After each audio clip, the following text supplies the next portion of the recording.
अस्सलाम वालेकुम स्टूडेंट्स।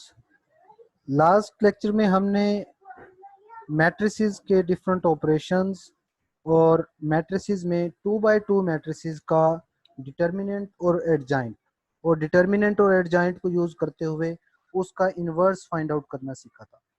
अब इन्वर्स जो हमने फाइंड आउट करना सीखा है उससे हम एक प्रैक्टिकल एप्लीकेशन उसकी देखना चाह रहे हैं जो कि यूज़ होगी किस चीज़ में, solution of simultaneous linear equations by using matrices। इसके अंदर ऐसा है कि अगर हमारे पास कोई भी सिस्टम ऑफ लीनियर इक्वेशंस दिया हो, जैसे कि a11x1 plus a12x2 is equal to b1, a21x1 plus a22x2 is equal to b2, यानी कि x1 और x2 वेरिएबल्स के अंदर आप लोगों को ये इस टाइप का सिस्टम ऑफ इक्वेशन दिया गया हो, तो हम क्या करते हैं, उसको मैट्रिसेस की फॉर्म में लिख लेते हैं कि हम जो कोफिशेंट्स हैं x1 और x2 के, यानी कि x1 के कोफिशेंट्स a11 और a21 को यहाँ पर राइट कर लेते हैं। इसी तरह x2 के साथ के जो कोफिशेंट्स हैं a12 और a22 उनको यहाँ पर राइट कर लेते हैं, और x1 और x2 को एज अ कॉलम और इक्वल टू के जो दूसरी साइड पे है उसको दूसरे मैट्रिक्स में। और इसमें फिर हम क्या करते हैं कि जो कोफिशिएंट्स का मैट्रिक्स बना है उसको हम ए कह देते हैं, जो वेरिएबल्स का मैट्रिक्स है उसको हम एक्स कह देते हैं, और जो दूसरी साइड पे मैट्रिक्स है उसको हम बी का नाम दे देते हैं। तो हमारा जो सिस्टम था, जो कि ये वाली इक्वेशन थी, वो एक सिंपल मैट्रिक्स इक्वेशन में कन्वर्ट होगी A X is equal to B. तो सिस्टम का सोल्यूशन फाइंड आउट करने का मतलब होता है हमने x1 x2 की वैल्यू फाइंड आउट करनी है, और यहाँ पर x1 x2 किस चीज में मौजूद है, x के अंदर मौजूद है। इसका मतलब हमने x की वैल्यू फाइंड आउट करनी है। तो x की वैल्यू कैसे फाइंड आउट होगी, ये चीज हमें सबसे पहले देखनी पड़ेगी। तो x की जो वैल्यू है यहाँ से हमें पता चल रहा है कि ए एक्स इक्वल टू बी है, तो x जो किसके इक्वल होगा, तो फिर x हमारे पास ए एक्स अगर इक्वल टू बी हो तो x इक्वल होगा ए इनवर्स बी के, क्योंकि आप लोग दोनों साइडों पे ए इनवर्स से मल्टीप्लाई करवा दें तो x is equal to A inverse B. तो यही हमारे तमाम क्वेश्चंस में हम यूज करेंगे। ए मैट्रिक्स आपके पास हुआ करेगा, तो ए का इनवर्स हमने फाइंड आउट करना सीखा है, तो ए इनवर्स और बी को सिर्फ मल्टीप्लाई करना है और कोई काम नहीं करना पड़ेगा। हम देखते हैं इसको अप्लाई करके इस प्रोसेस को। तो x is equal to A inverse B कैसे निकलेगा, ए जो दिया हुआ था उससे ए का एडजॉइंट और ए मॉड पे डिवाइड करेंगे। ये हम एक क्वेश्चन के अंदर बेसिकली सॉल्व करते हैं पहले, ताकि फिर हम इसको यहाँ पर देख सकें। तो ये देखें,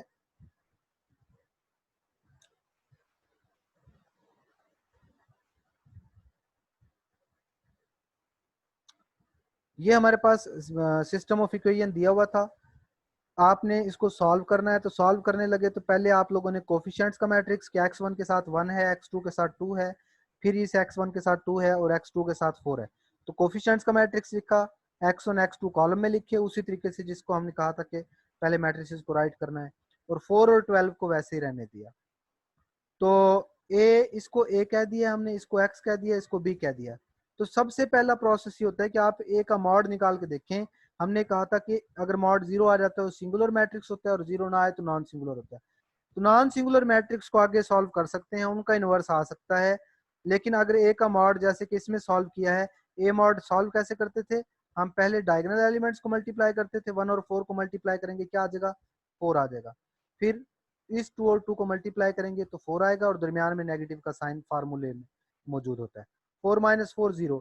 अब जब आंसर 0 आ जाए तो उसे हम कहते हैं कि वो सिंगुलर मैट्रिक्स है, और जो सिंगुलर मैट्रिक्स है उसका इनवर्स होल्ड नहीं करता, यानी कि उस तरह के सिस्टम का जो सोल्यूशन है वो होल्ड नहीं करेगा। अब हम इससे रिलेटेड एक एक्सरसाइज देख लेते हैं कि इससे रिलेटेड एक्सरसाइज हमारे पास क्या कहती है।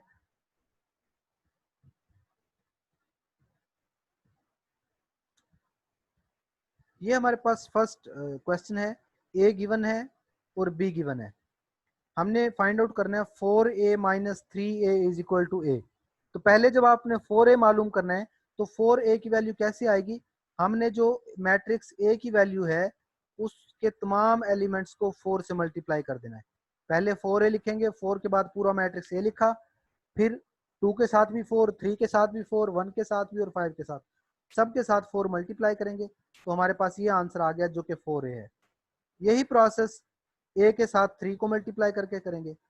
ये पहले वाला जो आंसर है वो 4a का है, ये आंसर 4a का है, ये आंसर 3a का है। तो 4a में से 3a को जब आप लोगों ने माइनस करना है तो इसका मतलब ये 4a वाला आंसर लिखेंगे पहले, फिर माइनस का साइन, फिर 3a वाला आंसर लिखेंगे, और फिर पहले एलिमेंट यानी कि 8 में से 6 को माइनस करेंगे तो ये देखें 2 आ गया। फिर दूसरे एलिमेंट यानी कि 12 में से 9 को माइनस करेंगे, आप लोगों के पास क्या आ जाएगा, 3 आ जाएगा। इसी तरह 4 में से 3 को माइनस करेंगे 1 आ जाएगा, और 20 में से 15 को माइनस करेंगे तो 5, और ये वही चीज आएगी जो कि मैट्रिक्स ए था। इसका मतलब हमने 4a minus 3a is equal to a find out कर लिया। तो इसी तरीके से 3b फाइंड आउट करेंगे, 3a फाइंड आउट करेंगे, उनका डिफरेंस, और दूसरी तरफ b में से a को माइनस करने के बाद 3 से मल्टीप्लाई करेंगे, दोनों का आंसर क्या होगा, सेम आ जाएगा। तो ये मैट्रिक्स की एडिशन है, बड़ा सिंपल क्वेश्चन है हमारे पास जो फर्स्ट है। देखिए यहाँ पे किया हुआ है कि 3a फाइंड आउट किया है, 3b फाइंड आउट किया, दोनों का डिफरेंस लिया, उसका आंसर अलहदा नोट कर लिया, फिर 3 इंटू बी माइनस ए है तो b में से a को पहले माइनस किया है, उसके बाद 3 से मल्टीप्लाई किया है, तो 1 और 2 दोनों का जो आंसर आया है वो सेम आया है। तो हम कह सकते हैं कि लेफ्ट एंड राइट और राइट हैंड साइड जो है वो इक्वल है। ए दिया हुआ है अयोटा 0 1 माइनस अयोटा, हमने प्रूव करना है कि A4 is equal to I2। I2 basically क्या होता है, हमारे पास I2 जो है वो आइडेंटिटी ऑफ ऑर्डर 2 है, जो कि किस फॉर्म में होती है, वो इस फॉर्म में होती है 1 0 0 1। तो हमने ये प्रूव करना है कि A को अगर 4 टाइम मल्टीप्लाई करें तो ये आंसर आता है।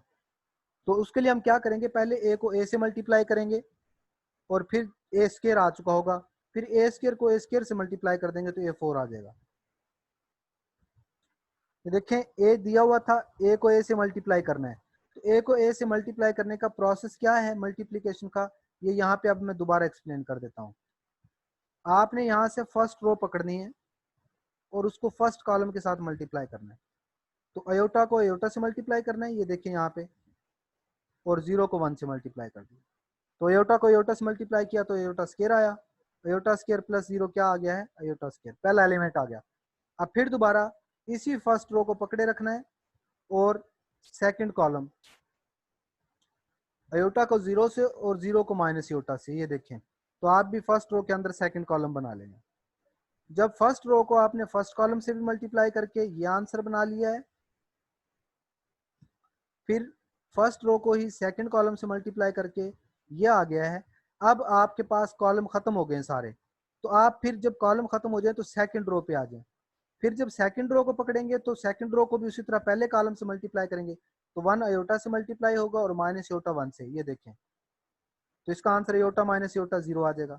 और फिर यही सेकंड रो जो है वो सेकंड कॉलम से मल्टीप्लाई होगी, तो 1 जो है वो 0 से मल्टीप्लाई हो जाएगा और माइनस अयोटा से, तो माइनस अयोटा स्क्वायर जो होता है माइनस माइनस प्लस हो जाएगा और अयोटा स्क्वायर।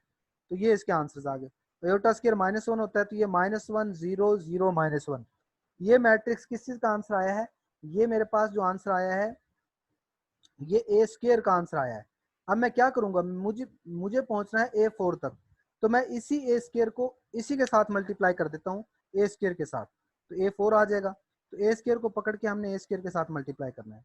तो इसमें भी वही काम करेंगे, फर्स्ट रो पकड़ लेंगे और फर्स्ट कॉलम पकड़ लेंगे। तो फर्स्ट एलिमेंट -1 से मल्टीप्लाई, ये देखें, फिर प्लस 0 0 से मल्टीप्लाई, तो फर्स्ट रो फर्स्ट कॉलम हो गया। अब जब फर्स्ट रो को सेकंड कॉलम से मल्टीप्लाई करेंगे तो आपने भी सेकंड कॉलम में आ जाना है, -1 को 0 से और 0 को -1 से मल्टीप्लाई करेंगे। इसी तरह फिर सेकंड रो को पकड़ लेंगे और फर्स्ट कॉलम से मल्टीप्लाई करेंगे, 0 को -1 से और -1 को 0 से मल्टीप्लाई करेंगे। फिर लास्ट में सेकंड रो को सेकंड कॉलम से, तो उसके बाद जो आपके पास आंसर आएगा 1001 आएगा, और ये वही आंसर है जिसको हम क्या कहा करते हैं, I2। तो मतलब ये है कि हमारे पास आइडेंटिटी ऑफ ऑर्डर 2 बन जाएगी।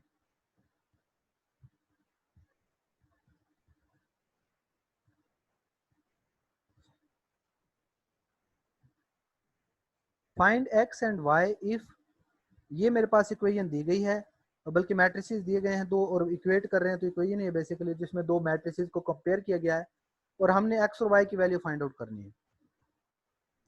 तो यहाँ पर हम इक्वेलिटी ऑफ मैट्रिसेस की जो डेफिनेशन थी उसे यूज करेंगे और ये देखेंगे कि कोई से दो मैट्रिक्स इक्वल तब हो सकते हैं जब उनके करॉस्पॉन्डिंग एलिमेंट सेम होते हैं।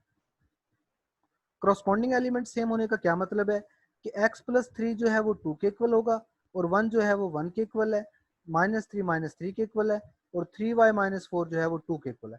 तो x+3 इज इक्वल टू 2 है, तो यहाँ से आप x की वैल्यू फाइंड आउट कर लें 2-3 इज इक्वल टू -1।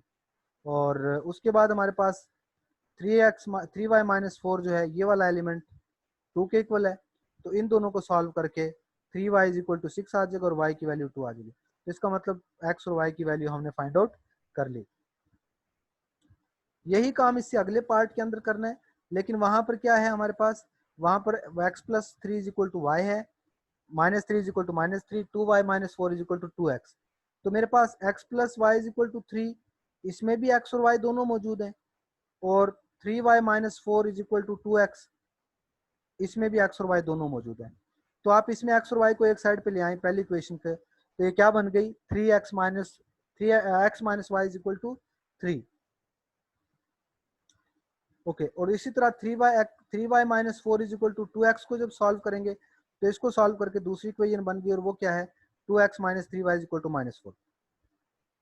अब ये जो दो इक्वेशन आ गई है दोनों के अंदर x और y मौजूद है, तो अब आप चाहें तो इधर से x की वैल्यू फाइंड आउट करें जो कि y-3 आ जाएगी और दूसरे में पुट कर लें y की वैल्यू आ जाएगी, या आप क्या करें x और y के कोफिशिएंट्स को सेम कर लें, इसको फर्स्ट इक्वेशन को 2 से मल्टीप्लाई कर लें ताकि x के कोफिशिएंट सेम हो जाए, उनको कैंसिल आउट कर देंगे सब्ट्रैक्ट करके। ये यहाँ पर इसने ये काम किया है कि पहली वाली इक्वेशन में से y की वैल्यू निकाल ली है उसने x+3, बल्कि नहीं, ये इक्वेशन थी 2x-3y इज इक्वल टू -4, तो इस x minus Y is equal to -3 को 3 से मल्टीप्लाई कर लिया, वो आ गया 3x-3y इज इक्वल टू -9। जब इन दोनों को प्लस करेंगे माइनस करेंगे तो 2x-3x, ये यूं कह लें, मैं इसको यहाँ पर थोड़ा सा बता देता हूँ कि जब आप माइनस करेंगे तो इसके साइन चेंज हो जाएंगे, ये जो माइनस है वो प्लस हो जाएगा, जो प्लस है वो माइनस हो जाएगा। ये 3y माइनस का 3y प्लस के 3y से कैंसिल आउट हो जाएगा, -3x + 2x जो है वो क्या बच जाएगा -x इज इक्वल टू, ये प्लस का 9 है और ये माइनस का 4 है, तो प्लस का 5 बच जाएगा, -x इज इक्वल टू 5 या x इज इक्वल टू -5, ये जो चीज़ है। ओके, x की वैल्यू आ गई तो x की वैल्यू यहाँ पे पुट कर लें, तो -5 - y इज इक्वल टू -3, तो y की वैल्यू क्या आ जाएगी, y को इधर ले जाएं ये प्लस हो जाएगा इधर आके, और -3 को परे ले जाएं तो y is equal to x+3 है। x की वैल्यू हम 5 निकाल चुके, -5, तो -5 + 3 क्या आ जाएगा, y की वैल्यू -2 आ जाएगी। तो ये प्रोसेस है जो हमने यहाँ पर करना है। ओके जी, उसके बाद ये a और b दिया हुआ है, तो 4a - 3b या a + 3 इंटू बी - a, तो ये a को भी 4 से मल्टीप्लाई करना है, b को भी 3 से मल्टीप्लाई करना है और दोनों को माइनस करना है। तो ये प्लस माइनस के क्वेश्चंस हैं, इनको आप लोग देख लेंगे, ये बड़े इजी हमारे पास क्वेश्चंस हैं।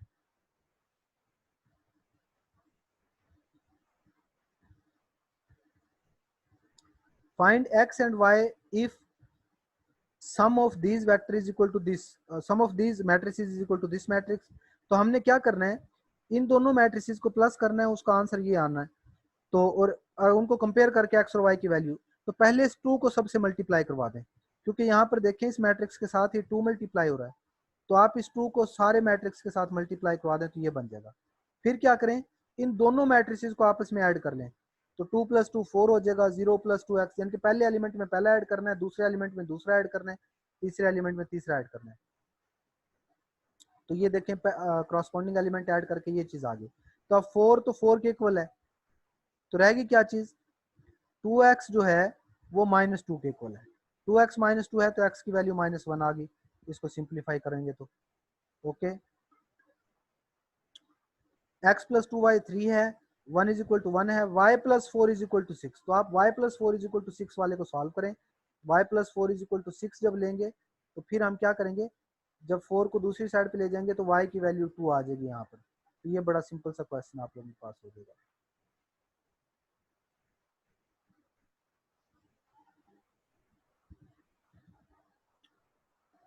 ओके, ये हमारे पास एक ऐसा मैट्रिक्स है जिसमें जस्ट नोटेशन से आपने बताना है कि लैम्डा म्यू ए के ए को अगर म्यू से मल्टीप्लाई कर दें और फिर लैम्डा से मल्टीप्लाई कर दें, या लैम्डा और म्यू दोनों से मल्टीप्लाई करके फिर ए से मल्टीप्लाई करें, तो दोनों का आंसर सेम होता है। तो ये देखें आप कैसे लिखेंगे इसको, यहाँ से मैं इसको हाईलाइट कर देता हूँ। लैम्डा इंटू म्यू ए को कैसे लिखा जाएगा, पहले आप देखें म्यू ए क्या होगा। ए जो मैट्रिक्स होता है ना, उसकी आपको नोटेशन अगर पता होगी तो फिर आप म्यू ए लिख सकेंगे। तो याद रखें, जो ए मैट्रिक्स होता है, जो उसकी जनरल नोटेशन है, वो हम कुछ ऐसे लिखते हैं, ए आई जे, और बाहर उसका क्या लिखा जाता है, उसका आर्डर। यहाँ पे आर्डर 3/3 है, तो ए का आर्डर क्या आ जाएगा, 3/3। बल्कि ये यहाँ पे ऊपर लिखा हुआ था, ये लिखा हुआ। तो जब म्यू से मल्टीप्लाई हो जाएगा तो म्यू उसके साथ मल्टीप्लाई हो जाएगा, तो म्यू हर ए आई जे के साथ मल्टीप्लाई हो जाएगा। और फिर जब बाहर लैम्डा मल्टीप्लाई करेंगे तो लैम्डा हर एक के साथ। अब म्यू पहले मल्टीप्लाई हुआ था, लैम्डा बाद में मल्टीप्लाई हुआ था, लेकिन कॉमन लेते हुए आप इकट्ठा लैम्डा म्यू को कॉमन ले सकते हैं। तो लैम्डा म्यू इंटू ए मेरे पास बच जाएगा। ये यही काम आप लोगों ने प्लस के लिए करना है। ये आप लोग इसका स्क्रीनशॉट लेके इसको देख सकते हैं कि लैम्डा प्लस म्यू लेके लैम्डा को लैदा से और म्यू को लैदा से लिख के लैम्डा के साथ ए भी लिख दिया और म्यू के साथ भी ए लिख दिया। यही काम माइनस के लिए किया हुआ यहाँ पर। तो ये जस्ट सिंबॉलिक रिप्रेजेंटेशन है मैट्रिसेस की। ठीक है, कोई इतने ज्यादा इंपॉर्टेंट हमारे पास क्वेश्चन नहीं है एग्जामिनेशन पॉइंट ऑफ व्यू से, लेकिन आप लोगों को इसका आइडिया होना चाहिए कि लैम्डा इंटू ए प्लस बी है, तो लैम्डा लिख के ए और बी का प्लस सेपरेट लिखें, फिर लैम्डा को दोनों के साथ लैदा लैदा लिख लें, तो ये lambda A plus lambda B बन जाएगा। ये एग्जामिनेशन पॉइंट ऑफ व्यू से इंपॉर्टेंट क्वेश्चन है कि if A is equal to 1 two A B and A square is equal to 0 0 0, तो ए और बी की वैल्यू फाइंड आउट करें। तो आपको ए दिया हुआ है, तो आप ए को ए से मल्टीप्लाई करें और ए स्क्वायर की वैल्यू निकालें। ए हमारे पास है क्या है, 1 टू ए बी। तो आप जब ए स्क्वायर निकालेंगे तो 1 टू ए बी को 1 टू ए बी से मल्टीप्लाई करें। तो मैट्रिक्स की मल्टीप्लीकेशन आपको समझाई गई है कि आपने फर्स्ट रो पकड़नी है, उसको पहले फर्स्ट कॉलम के साथ मल्टीप्लाई करना है, फिर फर्स्ट रो को सेकंड कॉलम के साथ मल्टीप्लाई करना है। तो ये आंसर्स उसी के अकॉर्डिंग आते जाएंगे आप लोगों के पास।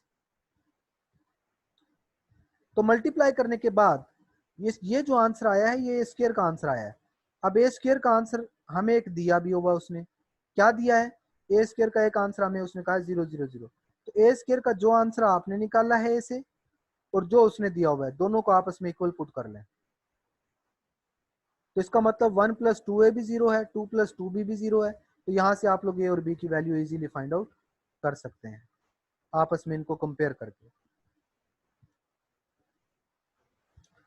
नेक्स्ट हमारे पास है ए 1 माइनस 1 ए बी और ए स्क्र है 1 0 0 1। ए और बी की वैल्यू फाइंड आउट करनी है, तो A is equal to 1 minus A B है। ए स्क्र जो है वो 1 माइनस ए बी को 1 माइनस ए बी से मल्टीप्लाई करेंगे, उसी तरीके से ए स्क्र की वैल्यू निकालेंगे। और एक ए स्क्र की वैल्यू जो उसने हमें दी हुई है, वो वैल्यू और जो वैल्यू हम ए से फाइंड आउट करेंगे, ए को ए से मल्टीप्लाई करके, इन दोनों को आपस में इक्वल पुट कर लेना है। तो 1 माइनस ए जो है वो 1 के इक्वल होगा, और -1 माइनस बी जो है वो 0 के इक्वल होगा। वहां से ए और बी की वैल्यू इजीली फाइंड आउट की जा सकती है।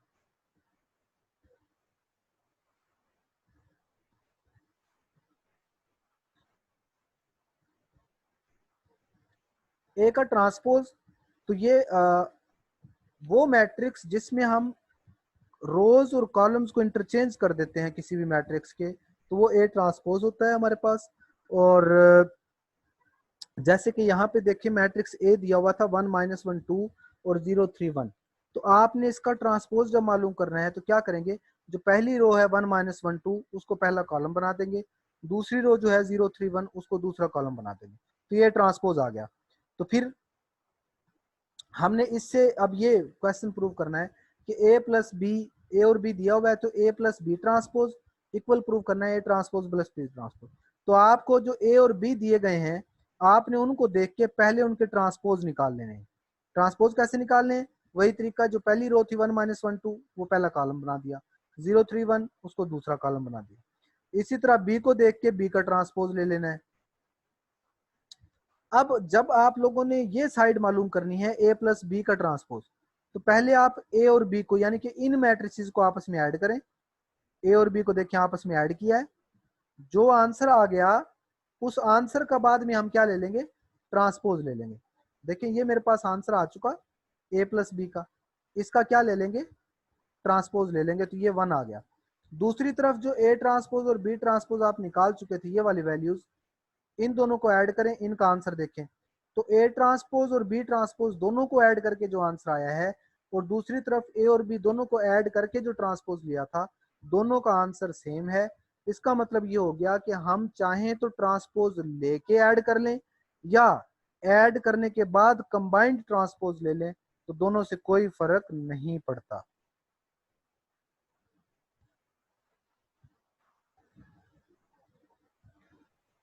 नेक्स्ट हमारे पास है जी ए क्यूब फाइंड आउट करना है।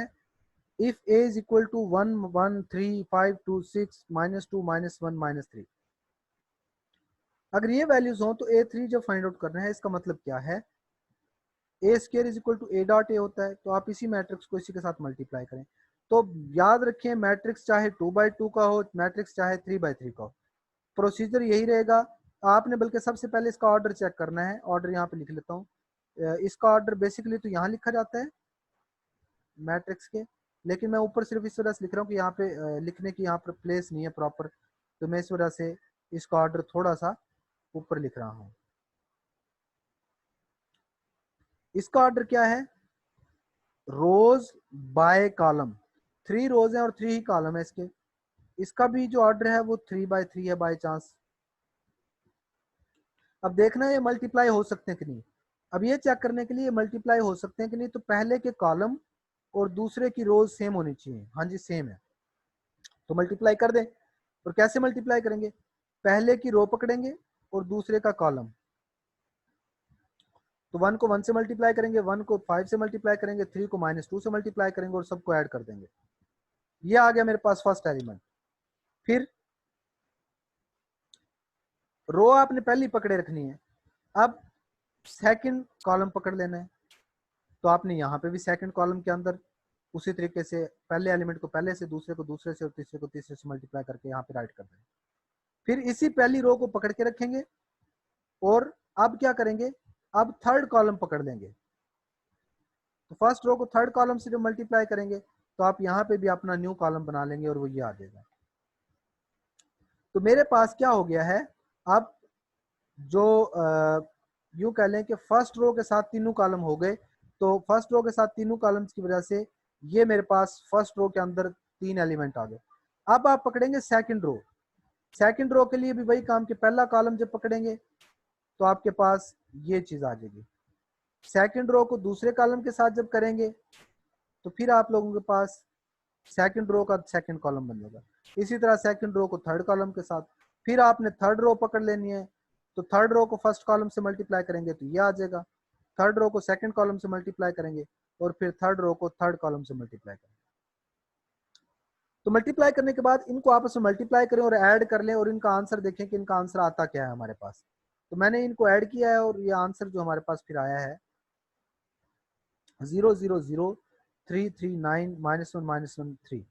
तो ये जो आंसर आया है ये ए स्क्वायर का आया है।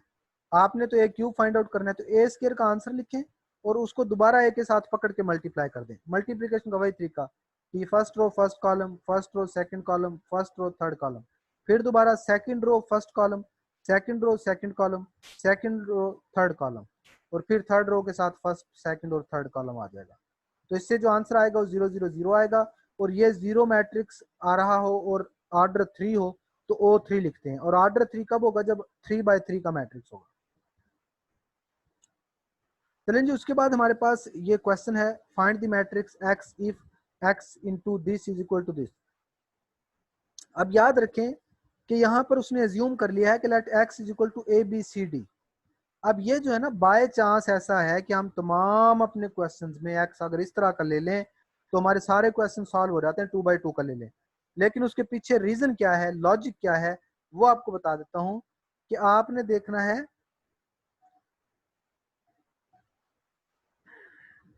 इस मैट्रिक्स का ऑर्डर पहले का जो कि 2x2 है, फिर आपने देखना है, बल्कि मैं यहाँ पे इसको नहीं लिखता, मैं यहाँ पे लिख लेता हूँ इसको थोड़ा सा, कि पहला जो मैट्रिक्स है, ये वाला जो मैट्रिक्स है, उसका ऑर्डर है 2/2। अच्छा, जो एक्स मैट्रिक्स है उसका मुझे ऑर्डर अभी नहीं पता कि कितने बाय कितने हैं, वो मैंने ब्लैंक स्पेसेस छोड़ दी। और जो आंसर आया है वो आंसर भी 2/2 का है। तो अब तरतीब सुन लें जो हमने पहले पढ़ी हुई है, कि ये दोनों मैट्रिक्स आपस में हुए हैं मल्टीप्लाई। ये एक्स मैट्रिक्स है, इसका भी पता नहीं ऑर्डर, तो मल्टीप्लाई हो ही तब सकते थे जब इसके कॉलम और इसकी रोज इक्वल थी। तो इसके कॉलम अगर 2 हैं तो फिर पक्की बात है कि इसकी रोज भी 2 होंगी। तो एक चीज पता चल गई कि जो एक्स है इसकी रोज जो है वो 2 होंगी। अब इसके कॉलम कितने होंगे ये नहीं पता। तो आंसर जो आता है ना, जो दूसरी तरफ मल्टीप्लाई करने के बाद जो आंसर आता है, उसकी रोज आती हैं पहले की रो से और उसके कॉलम आते हैं दूसरे के कॉलम से। तो इसके कॉलम अगर 2 हैं तो इसका मतलब दूसरे के कॉलम भी 2 होंगे। तो इसका मतलब ये हुआ कि x का जो ऑर्डर है वो 2/2 होगा। और 2/2 का जनरल मैट्रिक्स हम क्या ले लेंगे, ए बी सी डी। तो फिर X A is equal to, इसी तरह इस x के लिए भी x is equal to A B C D into 5 2 - 2 1 is equal to -1 5। ये मैंने बेसिकली बाद वाले के लिए कर लिया, तो बाद वाले के लिए भी यही 2/2 आएगा, पहले वाले के लिए भी 2/2 इसी तरीके से आएगा। तो फिर first row first column, first row second column, उसी तरह सेकंड रो फर्स्ट कॉलम और सेकंड रो सेकंड कॉलम, इनको करेंगे मल्टीप्लाई। और मल्टीप्लाई करने के बाद जो आंसर्स आएंगे वो आएंगे 5a - 2b 2a + 2c। तो इससे अब क्या होगा, इससे हम इक्वेशंस बनाएंगे कि 5a - 2b किसके इक्वल है, -1 के, और 2a + b किसके इक्वल है, 5 के। अच्छा, फिर 5c - 2d 12 के इक्वल और 2c + d 3 के इक्वल। तो ये दोनों इक्वेशन, इनमें ए और बी है, तो आप इसमें ए और बी के कोफिशिएंट सेम करें, या जिस तरह इसने किया कि बाद वाले में से बी की वैल्यू निकाली है और पहले वाले में पुट कर दी है, तो वहां से ए का आंसर आ जाएगा। ए का जो आंसर आया दोबारा इसी के अंदर बी वाली वैल्यू के अंदर पुट कर दें तो उससे बी का आंसर भी आ जाएगा। यानी कि इन दोनों को सॉल्व करेंगे तो ए और बी की वैल्यू आ जाएगी, और इसी तरह फिर इन दोनों को इक्वेशन को सॉल्व करेंगे। ये आप यूं भी कर सकते हैं कि डी के कोफिशिएंट सेम कर लें 2 से मल्टीप्लाई करके, और फिर सी की वैल्यू निकाल लें, और सी की वैल्यू फिर किसी एक इक्वेशन में पुट करने के बाद डी की वैल्यू आ जाए। तो दोनों में से जो मर्जी तरीका आप चाहें अप्लाई कर सकते हैं।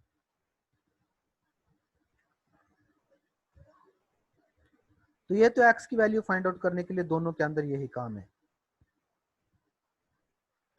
ये मैट्रिक्स देखें थोड़ा सा ट्रिकी है दोनों, इसमें भी बाय चांस जो ए मैट्रिक्स लिया है वो भी A B C D type का ही लिया है, लेकिन हमेशा ऐसा नहीं होगा, ये मैंने आप लोगों को पहले बताया है।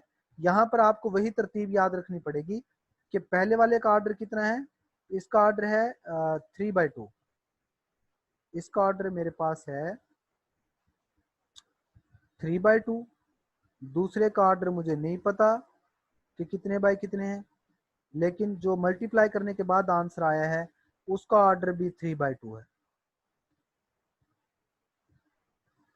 अब एक बात तो ज़हन में रखें कि ये अगर 3/2 है तो, और ये दोनों आपस में हुए मल्टीप्लाई, अगर ये दोनों आपस में मल्टीप्लाई हुए हैं मैट्रिक्स ये दोनों, तो फिर पक्की बात है कि पहले वाले के कॉलम और दूसरे वाले की रो सेम होंगी। इसका मतलब ए की रो तो 2 होगी, पक्की बात है, क्योंकि पहले के कॉलम 2 है तो बाद वाले की रोज 2 होंगी।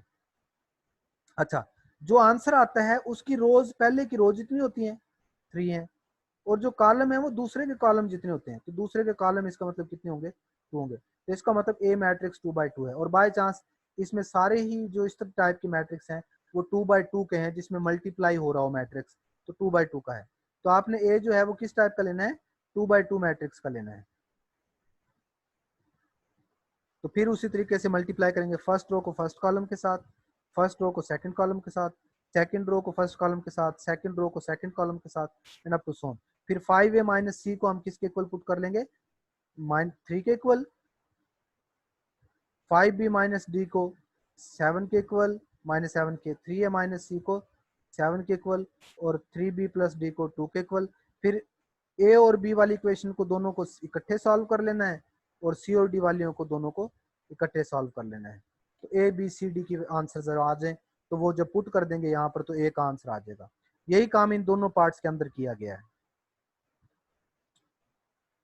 नेक्स्ट बड़ा इंपॉर्टेंट क्वेश्चन है इस एक्सरसाइज का, लास्ट क्वेश्चन भी है, कि आपने इन दोनों को मल्टीप्लाई करके बताना है कि इसका आंसर जो है वो r इंटू आई थ्री आता है। तो इसके लिए याद रखें कि हमारे पास इनको जब मल्टीप्लाई करेंगे तो किस टाइप के क्वेश्चन किस टाइप का आंसर्स आएंगे। ये देखें, ये हमारे पास क्या है, फर्स्ट रो, ये हमारे पास है फर्स्ट कॉलम। तो r cos फाइव को cos फाइव से मल्टीप्लाई करें, r square cos square five, zero को जीरो से मल्टीप्लाई करें तो जीरो, माइनस साइन फाइव को माइनस r साइन फाइव से तो r sine square five. First row first column हो गया, इधर से फर्स्ट एलिमेंट जनरेट हो गया।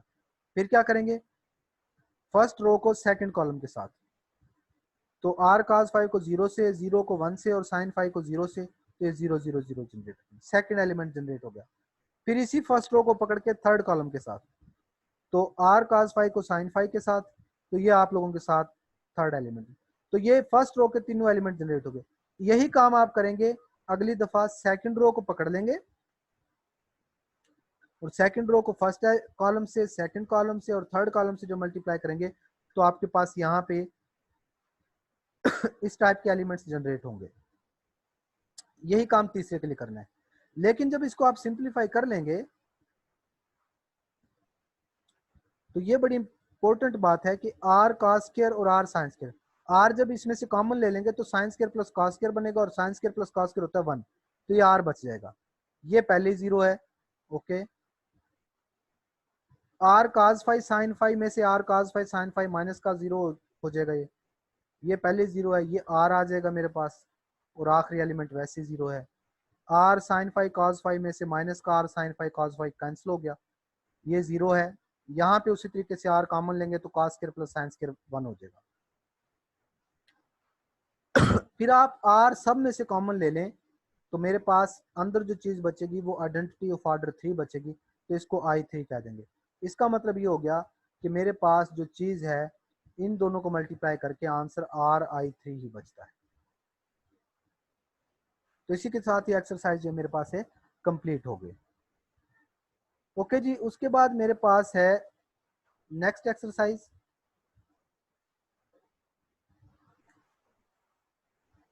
नेक्स्ट एक्सरसाइज में वही प्रोसीजर है कि आई ए दिया हुआ है 3/4 मैट्रिक्स, उसको i3 से मल्टीप्लाई करना है। i3 क्या होता है, हमारे पास 3/3 का मैट्रिक्स होता है और ए जो मैट्रिक्स है उसका ऑर्डर दे रखा है उसने 3/4 मैट्रिक्स। तो अब मेरे पास फिर वही तरीकाकार होगा कि ये मैट्रिक्स जो है वो 3/3 है और ये जो मैट्रिक्स है वो 3/4 है। तो पहली बात ये चेक करनी कि मल्टीप्लाई हो सकते हैं कि नहीं। हाँ जी, पहले वाले के कॉलम और दूसरे वाले की रोज चूंकि सेम है इस तरह से मल्टीप्लाई तो हो सकते हैं, लेकिन मल्टीप्लाई करने के बाद आंसर क्या आएगा, उसका ऑर्डर होगा 3/4, यानी कि पहले के रोज और दूसरे के कॉलम जितना। तो मल्टीप्लाई करने के लिए वही प्रोसीजर यूज करेंगे हम कि first row first column, first row second column, कि आप इधर से फर्स्ट रो पकड़ के उसको फर्स्ट कॉलम के साथ भी, फिर सेकंड कॉलम के साथ, फिर थर्ड के साथ, फिर फोर्थ के साथ, तो यहाँ पे आपके पास 4 एलिमेंट जनरेट हो जाएंगे। इसी तरीके से फिर आप सेकंड रो को पकड़ लेंगे और उसको फिर फर्स्ट कॉलम के साथ, सेकंड के साथ, थर्ड के साथ और फोर्थ के साथ, तो आपके पास ये एलिमेंट जनरेट हो जाएंगे। तो यही काम आपने थर्ड रो के लिए करना है। तो जिससे जो आंसर आएगा बाद में वो ए आएगा, और यही काम आपने अगर ए को पहले रखें तो i4 को बाद में रखें, तो वो मल्टीप्लाई जब करेंगे तो तब भी आपके पास आंसर ए ही आएगा। तो ये मल्टीप्लिकेशन के बेसिक रूल्स ही हैं। इनवर्स नेक्स्ट इन मैट्रिसेस का आप लोगों ने फाइंड आउट करना है।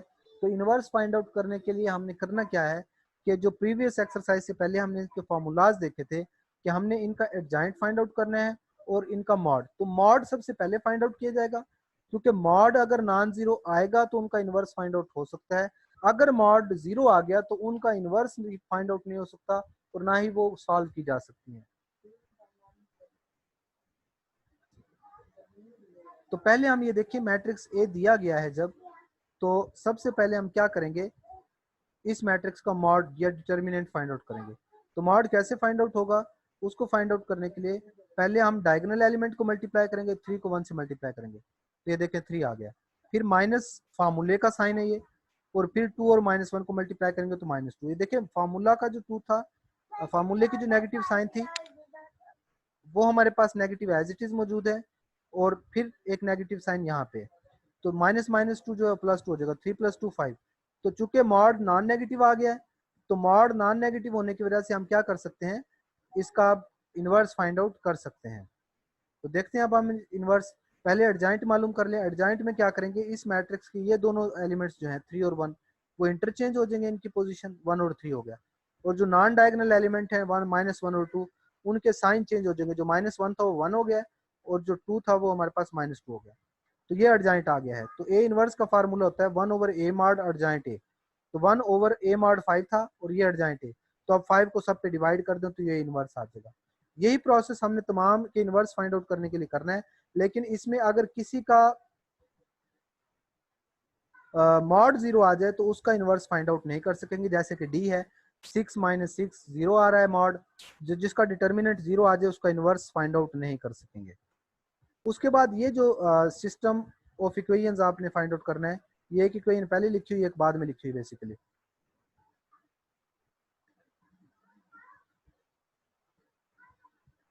तो हम क्या करते हैं,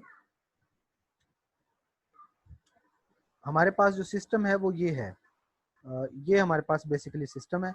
तो इसमें 2 - 3 5 और 1, ये देखें 2 - 3 5 और 1, ये कोफिशिएंट का मैट्रिक्स आ गया। x1 x2 उसी तरह लिखा, और दूसरी तरफ 5 और 4, ये वही है जहां से हमने आज की वीडियो स्टार्ट की थी। ये राइट करने के बाद क्या करेंगे, ये ax = b आ गया, तो हमने x की वैल्यू फाइंड आउट करनी है, वो a इनवर्स b होता है। तो जो a है, जो कोफिशिएंट का मैट्रिक्स है, हमें सबसे पहले इसका इनवर्स फाइंड आउट करना है। तो इसका इनवर्स फाइंड आउट करने के लिए पहले इसका मॉड लेंगे। मॉड नॉन जीरो आया है तो इसका मतलब इसका इनवर्स मालूम किया जा सकता है। तो इसका इनवर्स क्या होगा, वो 1/a mod adjoint a mod 17 आया है, 1/17। और एडजॉइंट कैसे आया है, ये देखें आप लोग, इन दोनों की पोजीशन चेंज हो गई है, 2 और 1 की, 1 और 2 हो गया, और इन दोनों के साइन चेंज हो गए हैं, जो माइनस था वो प्लस हो गया, जो प्लस था माइनस। तो ये ए इनवर्स है। तो हमने क्या मालूम करना है, ए इनवर्स बी। तो ए इनवर्स को अभी 17 को सब पे डिवाइड ना करें, तो हमारे पास क्या है कि ए इनवर्स की वैल्यू आ चुकी, उसको बी से मल्टीप्लाई कर दें, बी लिख लें। अब मल्टीप्लाई हो सकता है कि नहीं, उसके लिए वही देखें कि इसका ऑर्डर 2/2 है और इसका ऑर्डर 2/1 है। इसका मतलब पहले के कॉलम और दूसरे की रो सेम है तो मल्टीप्लाई हो सकते हैं, और जो आंसर आएगा वो 2/1 आएगा। तो आप फर्स्ट रो को फर्स्ट कॉलम से मल्टीप्लाई करें, 1 को 5 से और 3 को 4 से मल्टीप्लाई करें, तो 5 + 12 आ गया। और इसी तरह फिर सेकंड रो को फर्स्ट कॉलम से मल्टीप्लाई करें, तो -25 + 8, तो ये आ गया है। जब इसको सिंप्लीफाई करेंगे तो हमारे पास क्या चीज़ आ रही है, 1/17 वैसे ही, 2 + 12 + 5 17, और -25 और 8 -17। तो इस 17 को फिर डिवाइड कर लेंगे, तो 17/17 -17, तो ये 1 और -1 आया है। ये था किसके इक्वल, x के, और x की वैल्यू किसके इक्वल थी, ये देखिए हमने ये वाला x लिया था, तो x की वैल्यू बेसिकली x1 x2 के इक्वल है। तो ये जो x का आंसर था उसकी जगह पे x1 x2 लिख लें। इसका मतलब x1 की वैल्यू जो है वो 1 है, और x2 की वैल्यू जो है वो -1 है। तो ये हमारा जो है साइमल्टेनियस इक्वेशन को सॉल्व करने वाला जो आर्टिकल हमने किया था वो भी हो गया हमारे पास। तो इसके बाद जो क्वेश्चंस हैं वो बिल्कुल वैसे ही हैं, ये एडिशन सब्ट्रैक्शन वाले हैं। a - b फाइंड आउट करना है, b - a, या a में से b को माइनस करने के बाद जो आंसर आए उसमें से c माइनस करना है।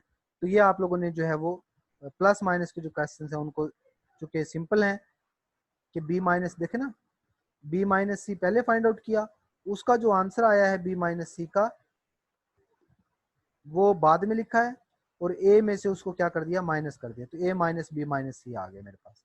तो इसी तरीके से जो प्लस माइनस के क्वेश्चंस किए हुए हैं। लास्टली मल्टीप्लिकेशन के हैं कि ए और बी को मल्टीप्लाई करें, जो आंसर आए उसको सी से मल्टीप्लाई करें, और दूसरी तरफ बी और सी को पहले मल्टीप्लाई करें और जो आंसर आए उसको ए से मल्टीप्लाई करें। तो मल्टीप्लिकेशन चूंकि 2/2 के हम कर चुके हैं तो इन क्वेश्चंस को मैं सॉल्व नहीं करूंगा। मैं अब कौन से क्वेश्चन सॉल्व कर रहा हूँ लास्ट में, ये क्वेश्चन थोड़ा सा इंपॉर्टेंट है कि ए और बी अगर स्क्वायर मैट्रिसेस हों तो इन जनरल a + b का स्क्वायर इसके इक्वल क्यों नहीं होता।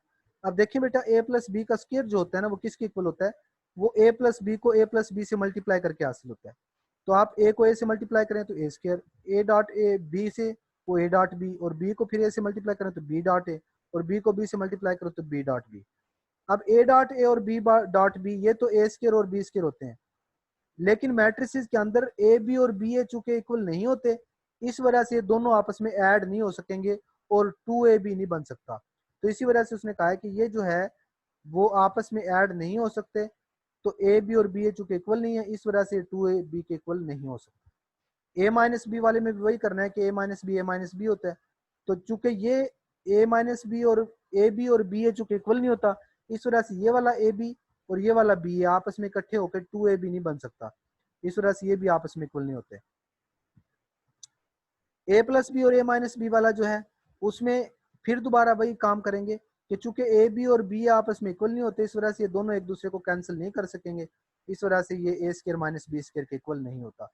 तो सारों के अंदर रीजन आपने एक ही लिखनी है कि चूंकि ए बी और बी ए सेम नहीं है, इस वजह से ये ना तो आपस में ऐड हो सकते थे, ना ही एक दूसरे को कैंसिल कर सकते थे।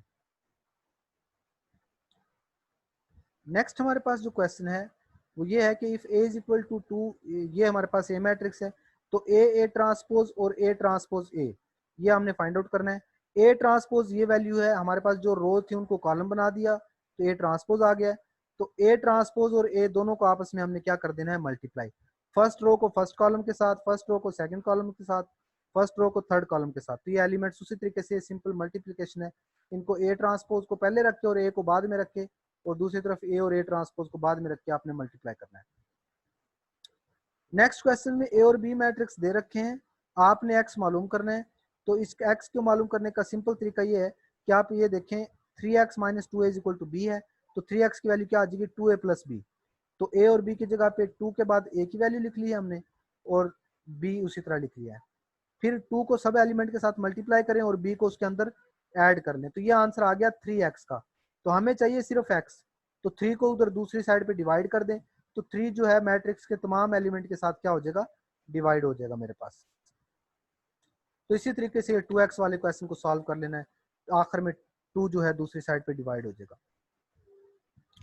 लास्ट क्वेश्चन जो है हमारे पास, इसमें देखें ये a मल्टीप्लाई हो रहा है, तो a की वैल्यू जब फाइंड आउट करनी है तो a को उसी तरीके से ABCD ही लिखना है। लेकिन आप क्या करें, ये जो मैट्रिक्स माइनस हो रहा है इसको परे ले जाएं और प्लस कर लें, तो आपस में इन दोनों मैट्रिक्स आपस में जब प्लस हो जाएंगे तो इस मैट्रिक्स का कोई ना कोई आंसर आएगा। तो this matrix into A is equal to ये वाला मैट्रिक्स आ गया।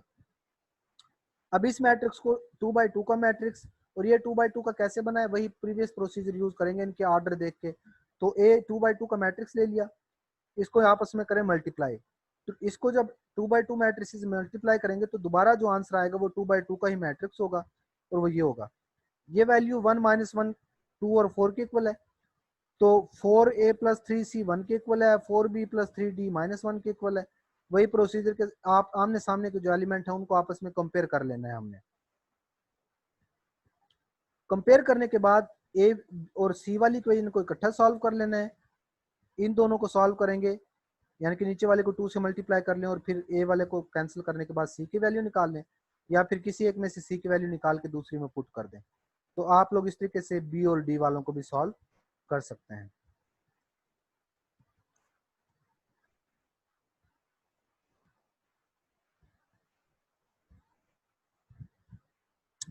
तो ये इसका लास्ट क्वेश्चन था हमारे पास इसी तरीके से।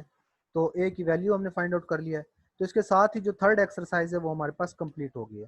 तो नेक्स्ट इंशाल्लाह हम जब सेकंड एक्सरसाइज बेसिकली कंप्लीट होगी 3.2, तो नेक्स्ट इंशाल्लाह जो वीडियो होगी उसमें हम एक्सरसाइज 3.3 को कवर करेंगे।